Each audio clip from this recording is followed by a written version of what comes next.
Here we go. What's up, guys? We've finally made it through our first tournament of the year, the chess.com. We're back again with a little tourney recap brought to you by Discussings with PSA. What's that you got in your hand? Let's start it off hot today. What you talking about? Maybe the disc of the day. What you talking What about? you got for us? Oh, glitch grabbings? Come Wow. on, kid. This, Wow. Like I said, dude.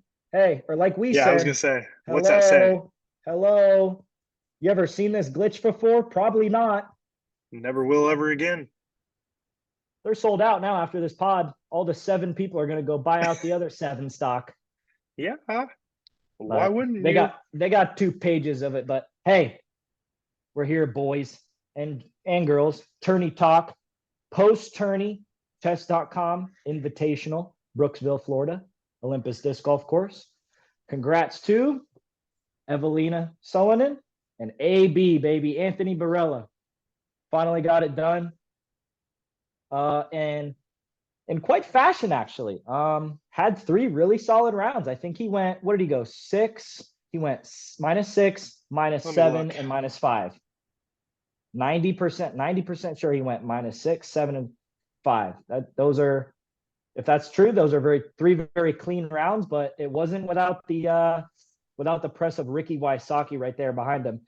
And before we start, quote unquote, glazing AB and glazing Evelina's new putt and new confidence and new focus out there, both of them actually.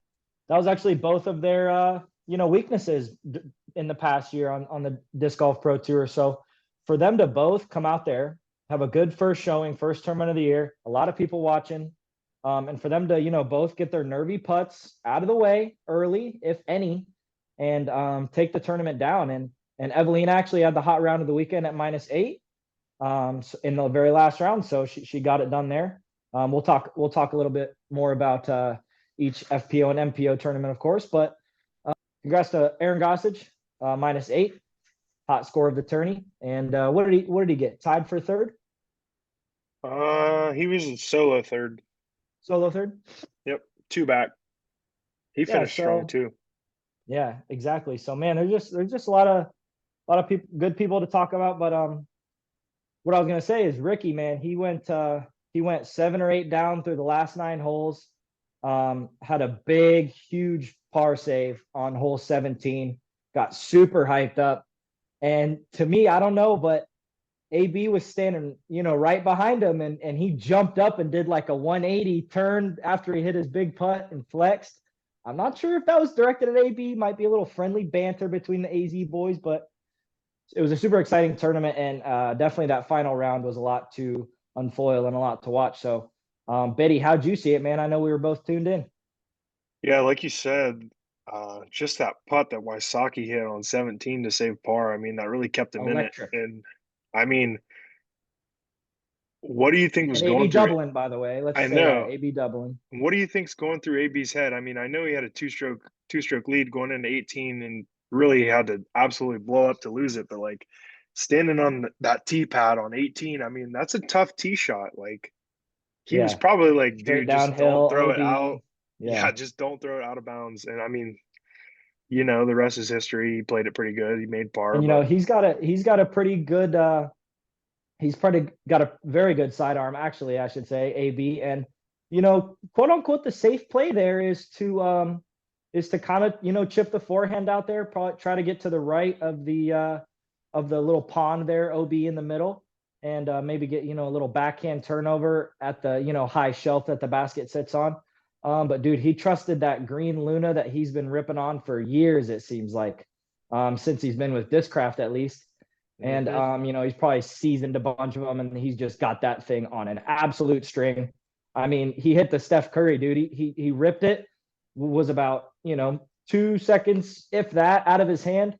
He was turning around, dude. He was picking his chalk bag up off the ground and grabbing his bag, about to walk down the hill, and he was sprinting down that hill, bro. Did you see him? He was like Yeah, just like he knew it. jogging and hopping around. He was feeling real good, man. So he actually went on to par it, and he actually laid up the putt. Could have went home with a birdie when it Yeah. mattered most, and Ricky was Ricky was tailing on him. He had 2 good shots up there as well, and Ricky had a birdie putt as well, and actually birdied 18. So he did what he could, man. Those 18's a very hard hole. So is 17, and a lot could have happened that could have swayed those results, especially in Ricky's favor and to AB's demise. But yeah, man, just crazy all around.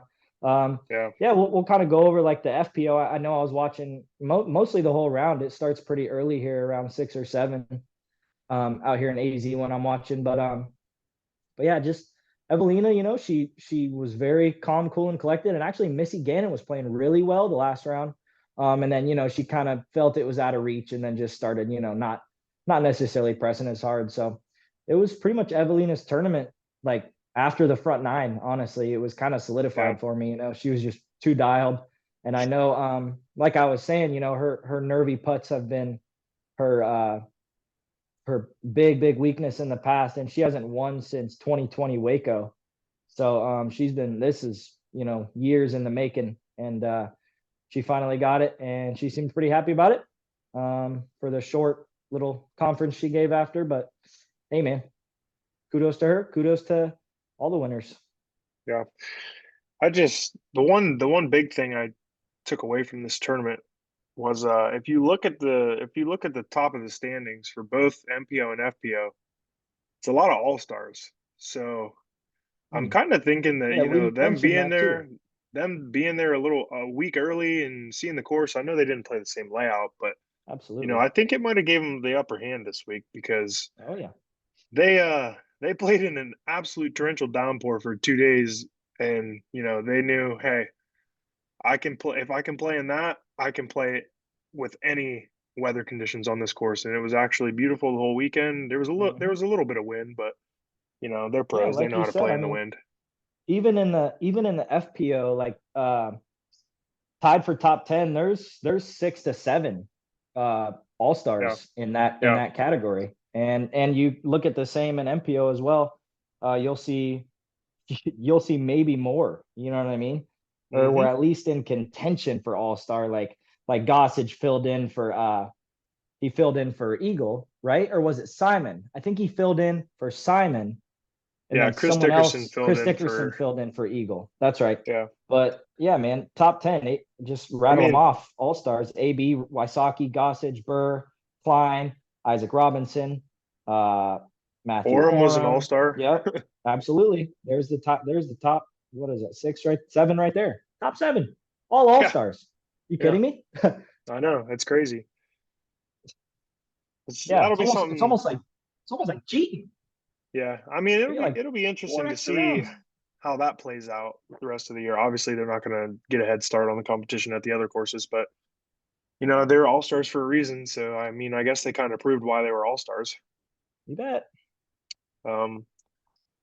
And one other thing I wanted to mention was just the new coming of age in disc golf. We've been talking about it all off season, but the young guys are coming, and like, it's just a different style of disc golf. Like, they throw further, they make putts from further, they don't get too high, they don't get too low. I mean, they're just dialed.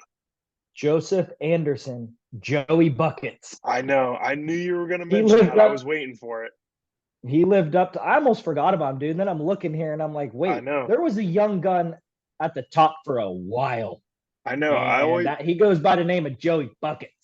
I know. I saw Joseph Anderson and I was like, dude, I know that guy, but I don't know who it is. And then you said Joey Buckets the one day, and I was like, oh, it's Joey Buckets. That's him, dude. I know. The YouTube sensation. No, I'm playing. Dude, he might have had the most unlucky shot I've ever seen in disc golf. What hole was that? Was it like 14?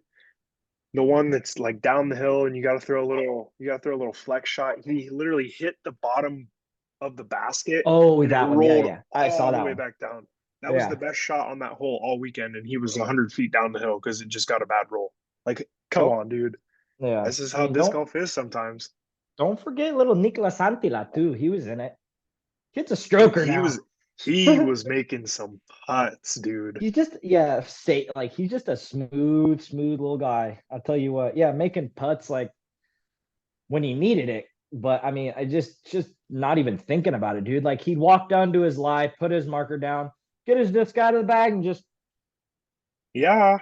and you wouldn't even see the disc. You'd be like, where is it at? And then you hear bing. Yeah. Dude, how about that? How about that putt that Gossage hit around the tree? Yeah. Threw it on Heiser and just went. He just went, here you go, just dropped it in. I love stuff like that, dude. That's what gets you going back to the course. You know what I mean? Absolutely. Just those little silly shots. Yeah. So how about your first pick? Simon Lizotte. He didn't perform up to the standards that we hold him to. Not And necessarily. Hey, so he I mentioned if in you his asked IG him, post I saw that. He had he poison didn't ivy think on the his course. throwing hand. Well, yeah, and he said he didn't think the course suited his game. What does he necessarily mean by that? Because like to me, he That would can be a course do that you would think anything that with he a would, disc, yeah. Because like literally, there's right? And this it's thing called not Simon 800 lines. feet. You don't have to Yeah, I throw don't. 800 feet there, bro. No, I think he was just a I'm little not rusty. sure. I think Hadn't he was been a little playing too much in the salty. off season. Yeah, Not a I little mean, I get rusty, a it. little salty. Of course, Yeah, didn't I think he's like, I think there's a lot of improvements, but it's okay where it's at.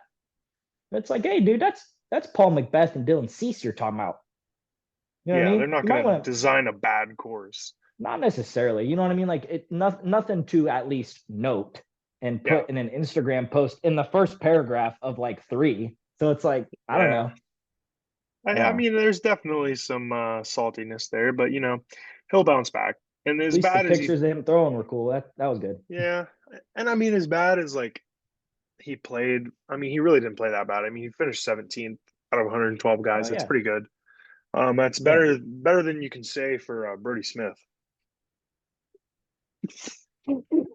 Oh gosh, maybe he should Talk focus about more that. on What are you talking maybe about? he should focus more on the actual disc golf pro tour than his podcast tour life with Uli. Because guess what, bud? You finish 108th out of 112. You got some soul searching to do. That ain't good. Plus That's a 17, pill bro. searching Plus 17. discs. Yeah. He was 35 strokes behind the leader. Wait, say that again? He was plus 17. AB was minus 18.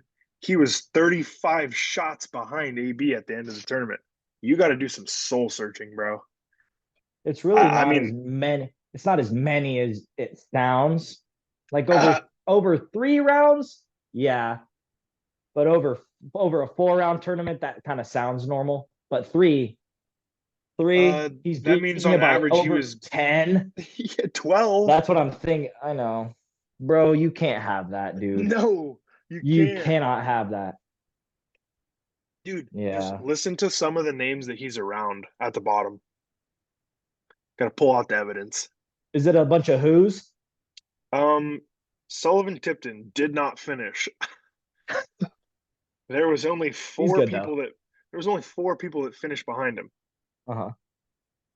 Thomas Heitinen, Dylan Okay. Lloyd, Noah Fiviush, and Austin Barron. Ever heard of those people? Bunch of local pros, eh? Bunch of Yeah, I'd have course to think pros. They so. must live down the street. Yeah, They must have and I got mean, special exemption. I'm not seeing any names around him that are even remotely any that I know, except for Tristan Tanner got tied for 92nd. I thought he was supposed to be good too. Yeah. What He happened there? finished he finished plus 12, shot eight He won over the final round. he won the Maricopa Open this year. Mm. Hmm. Maricopa Open ain't the freaking chess.com, I know evidently. it. I know it. Maricopa Open, more like they stole the election from Trump in 2020. He won the Corey Allen special at Armstrong. All right, guys. So we got a little new series going on in conjointments with this podcast and also just on social medias. Go follow us on there, by the way, at PSA Disc Golf. That's where you'll get a bunch of news from us on our postings and our and for what I'm about to talk about now, which is the PSA Pick'em, and that's Biddy and I, Biddy and Way, I should say. So we're doing a little sort of like a every week fantasy draft style pick 'em where we're each picking 3 players from FPO and MPO. So there'll be 12 people picked between the two of us. So this week, in MPO, Biddy went with Simon Lizotte, Isaac Robinson, and Kevin Jones. And I went with Calvin Heimberg, Ricky Wysocki, and Gannon Burr. Pretty good for me, I'd say. Ricky got me 3 points. He got in second place. 3 in one division is pretty good. So I'll take that every time. And Biddy actually got 6 in the FPO. So we'll get to that. He got Holland Handley, Ella Hansen, and Allie Smith. Those first 2 are really solid picks, actually. And I was kind of regretting not picking them when we picked them, just because they were all stars. They were at the course before then for the week. And so Holland, she got you 3 points. She was tied for third, and Ella Hansen got you solo second, and also gave you 3 points. So yep, that's 6 points total for you. In FPO, I chose Haley King, Paige Pierce, and Madison Walker, and Paige got me 1 point, scratchingly, with tied for 10th place. So I ended up with 4 total points. So DGPT event, 1 of 23 that we'll be doing on the year. All right, so like Way said, I got him 6-4 this week. I came out strong with the FPO, missed badly on the MPO. He kind of made his ground up with Ricky Wysocki, but the next event we're going to be going to is the 2024 Prodigy presents Waco down in Waco, Texas. That's 2 weeks from now. So not this weekend, but next weekend, because this weekend they're going to be at the Memorial out in your neck of the woods, bud. Correct. 20 minutes down the street. He's excited. He's choking. He's I'll choked be up on about grounds, kid. I'll be on grounds. Probably just Sunday. Yeah, I don't know. I'm sure that there's going to be some pros playing, but if there's a good card first day, then I'll definitely go. I usually go day 1 and then the last day, final day, whichever that is, either a 2 or 3 day tournament. The Memorial, is that 2 or 3? Because I know Shelly was 3. It should be 3. Should be 3. Yeah, should be. But that's this weekend, so that might be pretty interesting, bud. Yep. But all in all, it was a good first weekend. Like you said before, AB finally took down his first one. I think there's a lot more to come from him. He's gonna be one of the names at the top for quite some time. Him and Heimberg and all the young guys coming up. It might be time to start getting on the backs of the young guys now, because I'm a fan of some of the older guys, but I just don't know if they're going to be able to keep up with the young guns anymore. Mm-hmm. Yeah, dude, I don't know what it was. Also, I picked Calvin Heimberg first, and he looked disinterested, bro. Just completely he looked out of it. I don't know what was wrong with him. Could have been creased, could have not been. There's a chance. There's a chance, dude. If you know, you know. And and just by saying that, I don't know, man. He should have really made a statement first round, and he was just kind of out there doing Calvin things, kind of moping around. And dude, it's Florida, bro. Let's go. It's tournament 1, Calvin. Here we go. Nothing. I know, it's kind of crazy because you figured he's from Florida. You think he'd want a shot in his home state, new Olympus. Come on. There's the stage was number 1 in the world. You just got ranked number 1. The stage was set for him to go in there and just absolutely blow that course up, and he didn't do it. So he's gonna. What did he place? Not great. Tied for 34th. Yeah, he was down there, on the tournament, dude. Yeah. Even then, you could say, AB beat Calvin Heimberg by 5 strokes each round. He beat him by 15. In theory, on average, 5 strokes each round. It's crazy, bro, to me. I know. I'm curious to see how often they're going to update the world rankings, because AB might crack the top 10 now, because he wasn't in it, right? Yeah. Dude, you and me are very similar in skill, right? Yeah. We can go out there and play. One of us is not beating each other by that much every time. And over the we're just not letting that happen. And I think obviously there's different factors. And it's not just a 1v1. But I'm just saying, have a little bit of, hey, I'm the number 1 in the world. I'm in my hometown. There's probably a lot of people here that want to see me. There's a Yeah. lot of Calvin Heimberg fans, dude. He was, what was he, one or two on the most popular? It was him and Simon up top. Yeah, I think so. Might have been something like that. Anyways, top three at least. But yeah, dude, there's just something about it that necessarily doesn't sit right with me. Yeah, there was I mean, like I called a couple people out, but there was I don't know, it just seemed like a lot of people weren't prepared for the first Mm-hmm. tournament of the year, which is like if you're a professional disc golfer, like how are you not prepared for the first tournament of the year? It's been 4 months. Yeah. Like I get it, some of them live in, colder places and it's an outdoor sport. You can't get out there all the time, but I mean, I guess you can just see who really takes it serious and who doesn't. Yeah. I'll tell you Like who's some going to people are start just taking out it there to have serious. fun. I'm going to tell you who's going to start taking it serious, bro. I think Joey Buckets and Paul Kranz are going to bust on the scene and bust on the scene fast. Pause. No I don't mean pause. that way. Dude, Joey Buckets already has, and Paul Kranz went just +1 on the tourney. That's only 4 strokes behind the #1 player in the world. Yeah. And kid's He got a played lot of pretty potential. solid. He just held it together. You know what I mean? That's all he can do in his first. He's feeling out the competition.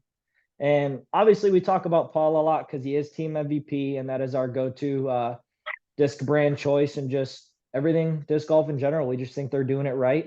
They got the most innovation, they got the best technology going, and they got the people around them to back that up. And there's a lot of firsthand accounts that can attest to that as well.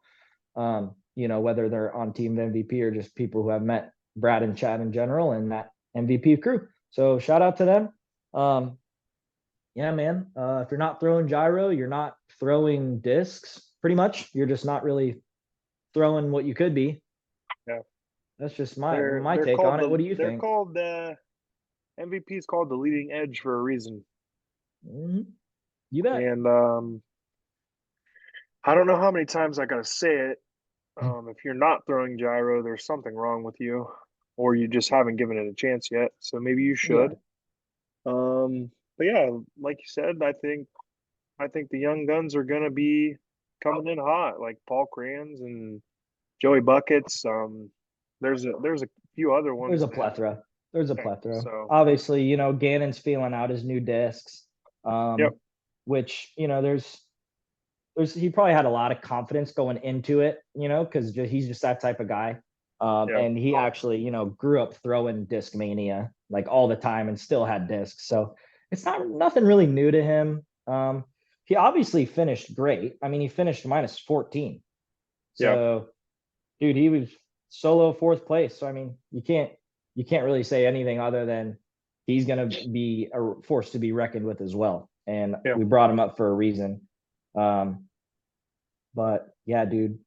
Other than that, there's really nothing else to talk about. I'm liking Holland. Just FPO thoughts real quick, since I'm gonna be watching it a lot this year, and clearly I haven't got any points, except Paige Pierce got me 1 point. She finished +1 or something like that, or just around even. Yep. Obviously, her ankle might still be tweaked up a little bit, just healing off of it. But um, other than that, I think Holland Handley played well, and I also think Missy Gannon played really well. And I'm gonna start, put some more respect on their name. Starting now, actually. I just think they're really good all around players. They just really got what it takes to me to come out with it at any point. Yep. Um, and yeah, man, I'd say Ella Hansen's got that dog in her too. Solo second, Yeah. absolutely. I'm a little bit more hip to the FPO than you, but And I'm a little bit more hip to Henna Blumroos, or is that how you say it? Hannah Blomrose, yeah, something like that. Henna Blumroos, and holy cow! Oh, Evelina has 2 eyes in her name. I didn't know that. Yep. Do now. Yep. But yeah, I think those Henna and Evelina they're just typical European super good disc golfer, Yep. and gotta watch out for them. Yeah, they said it. The commentator said it in the broadcast that they grew up together kind of playing disc golf. They both started when they were like 15, 16. So they've been Hmm. playing professionally for like 10 years now. So like Yeah, that's they crazy. know how tournaments work. So I mean, Hmm. it doesn't surprise me to see them both at the top. I think the FPO. I think this goes to show that the FPO is going to be, it's going to be very competitive this year, even with Kristen Tatar playing in the events, because like she's going to be at Waco, so we're going to see for the first time this year how the rest of the FPO field stacks up against Tatar. One of the most interesting things that I want to see out of the FPO is the competition between the top. Like, you got Tatar, Salonen, Handley, Hansen, Paige Pierce when she gets healthy, Kat Merch when she plays good. I mean, there's a lot of people at the Rarely. top of the there's there's a lot of people at the top of the FPO that's gonna make it for an interesting year. And now you got Natalie Ryan, who, you know, there's some controversy around that, but she's gonna be in there, so you're gonna have to get used to it. So you're gonna start seeing her name at the top. I mean, didn't get it done this week, but No. eventually she'll get it done, and just is what it is. I don't think it's fair, but that's the world we live in these days. So I don't either. just gotta I just don't just think gotta it's roll with fair. I what you mean, got. there's really like you don't really got to speak on something more than it's just not fair. You know what I No, mean? it's not. But I mean, I guess to that I point she don't know. didn't win, so whatever. But She's human still. yep. Doesn't So change who you are. no, Um, and who she is someone who blames people for throwing a bad shot when there was no one in the fairway, yeah. If not a you soul. if you saw that on Reddit or wherever the video is posted, Center. you'll Threw a know what we're forehand talking about. straight into the ground, 10 feet in And front of her, and trying to blamed hit it a on fairway. why is there Why are so there many spectators spectators in the down fairway? there? There was nobody in the video other than her and her caddy, bro. That was the only two people in the whole entire video. Don't know what she was seeing. She was seeing ghosts. And with Yeah. that, and with that, that's all we got for you today. Yeah, and I mean, just one more thing that we got to talk about. We hammered it in, previous podcasts, but the DGPT, the coverage has been not very good on, you know, DGNings. I know the coverage has not been very good on DGN, but for the first time this week, you had Philo in the booth. They brought in the GOAT, Ken Climo. He was adding some knowledge in there. I mean, for the first time, this was like a cohesive unit. They were talking the whole time. They were Whole making time. good points. They were bringing up stats. They were talking about the holes. They were talking about Mm-hmm. what the players could do here and here to make up shots. I mean, Rules, yeah, it was rules, awesome. It was awesome. scores, whole layout, whole design, why, when, what OB is where. Like Ken Climo like knows this course like the back of his hand. He's played Throwing Down the Mountain dozens of times. It was just I think that trio right there, like you said, is Needs to do it peak disc more. golf commentary. And we need it more. And I don't know if you caught this, dude, but Climo's only scheduled back in October for the last event of the year. I know. So I mean, We'll see how it goes going we'll see, forward, man. but I can't do Terry Miller. I'm sorry, Terry. I really like you. I know you're the disc golf guy. It's literally what your name is. But can you say something every now and again? Like anytime that there's not like the most exciting thing in the whole world in disc golf going on, he's saying nothing. Other than that, yep. like you'll get a oh gosh, and like that, and then he'll like say what happened, and you're just like, yeah. Yep. So with that, hopefully the DGN crew can keep it rolling. Hopefully the players can keep it rolling. We'll have a podcast out later this week, most likely. And then Tourney Talk will be back in 2 weeks when the pros travel to Waco for the tournament down there. We'll have more picks, more analysis coming to you. We're excited about it. We're excited to grow our brand in the disc golf space. You got anything? You got any last words to say, buddy? Special edition pod this week. Just a one wrap up of the memorial because I'll be on grounds. Might get cool little footage. May get an autograph here and there from Paul Yulee himself. Probably get it on that same Discraft memorial because he's Discraft and he throws nukes, just like Yep. AB and Gossage. So we'll see you guys then. Yeah, stay tuned for more. PSA Disc Golfing Media. Yep. See ya. Yep. See ya.